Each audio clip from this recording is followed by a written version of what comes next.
নমস্কার। আজ আমি একটি পেশেন্ট যেটা দেখাবো সেটা হচ্ছে ট্রেমর। ট্রেমর ২ রকমের হয়। একটা ফাইন ট্রেমর, একটা কোর্স ট্রেমর। এখানে আমরা যে পেশেন্টটি দেখতে পাচ্ছি, পেশেন্টটি কোর্স ট্রেমর হচ্ছে। কোর্স ট্রেমর কি? এটি একটি low frequency, high amplitude shaking movement.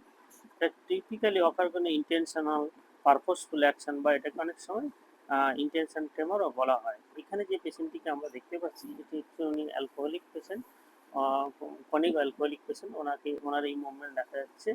এছাড়া অনেক সময় সেরিবেলাম কোনো লিশন হলে বা লঘু মস্তিষ্কের কোনো লিশন হলে দেখা যায়। যেমন এই পেশেন্টটি, দ্বিতীয় যে পেশেন্টটি আমরা দেখতে পাচ্ছি, এই পেশেন্টটি কিন্তু সেরিবেলামে লিশনের জন্য দেখা যাচ্ছে। এছাড়া কিছু কিছু ক্ষেত্রে যেমন কমন কজ যেমন multiple sclerosis, stroke, tumour, chronic alcohol abuse, যেমন আগে দেখলাম ট্রমা টু দ্য সেরিবেলাম মানে লঘু মস্তিষ্ক আঘাত পেলেও দেখা যায়। এই দ্বিতীয় পেশেন্টের ক্ষেত্রে আমরা দেখতে পাচ্ছি যে কোর্স টিউমার হচ্ছে, তার সাথে সাথে দেখা যাচ্ছে যে হাতটা নিচে দিকে নেমে যাচ্ছে। সুতরাং আমরা একটু সুন্দর দুটি কেস দেখলাম। আহ, যে কোর্স টিউমার, প্রথমটি হলো ক্রনিক অ্যালকোহলিক আর দ্বিতীয়টি হলো সেরিবেলামের লিশন। নমস্কার।